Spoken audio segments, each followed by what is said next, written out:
Pwede po humingi ng baso at saka ice. Meron din regala ka ng baso dito, kitchen. Kailangan ba din nga to?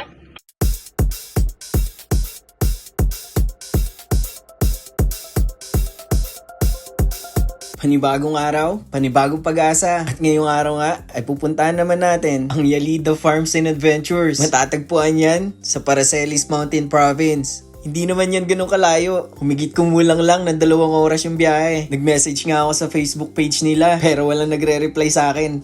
Kaya tara, saglitin na lang natin. Samahan nyo kami.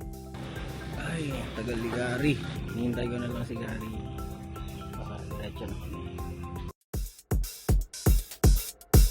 Kilani ko na nga kami nagkita ni Gary. At sa biyahe na to, ang daming nakakatuwang bagay na nangyari. Umabot pa sa punto na naligaw kami. Pero yun nga ang masarap doon, hindi yung destinasyon, kundi yung biyahe. Medyo nag-alala lang ako kay Gary. Dahil nga, ang dami naming lubak na nadaanan. At meron pa nga nakakalungkot na nangyari dito.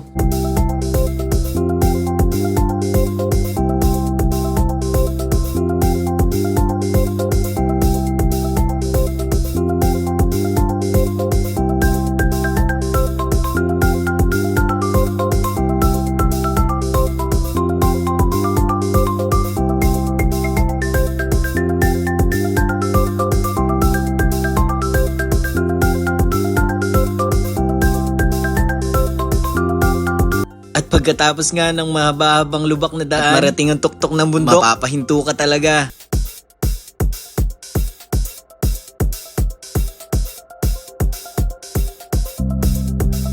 Pagkatapos nga naming enjoyin yung view, nagpatuloy na rin kami sa pagbiyahe. At mga ilang minuto nga lang, narating na namin yung lugar. Ngayon sabihin nyo sa akin kung ano yung nakakalungkot dito. Muntik na kami mawala ni Gary. Muntik na kami mawala sa mapa. Ito na kami sa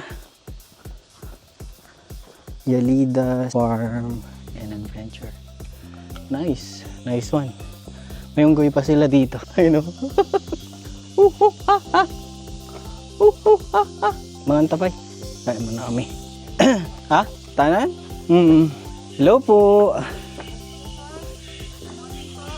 Morning. Ano po yung mga activity pwedeng gawin dito, ma'am?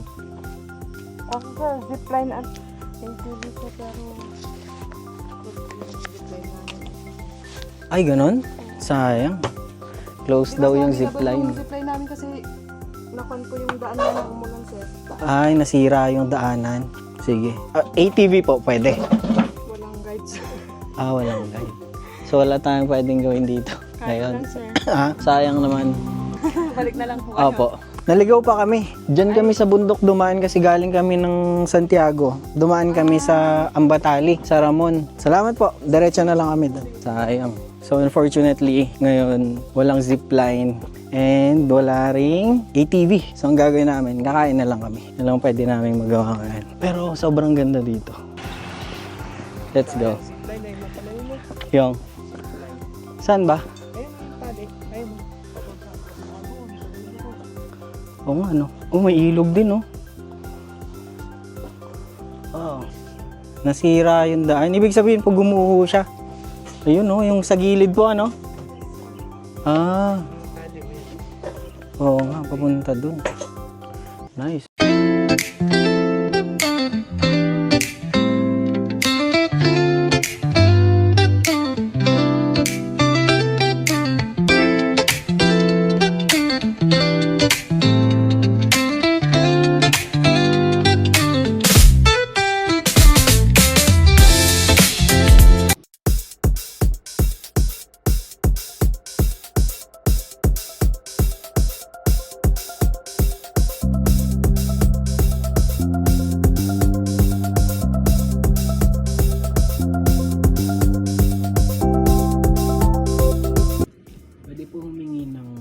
at saka ice.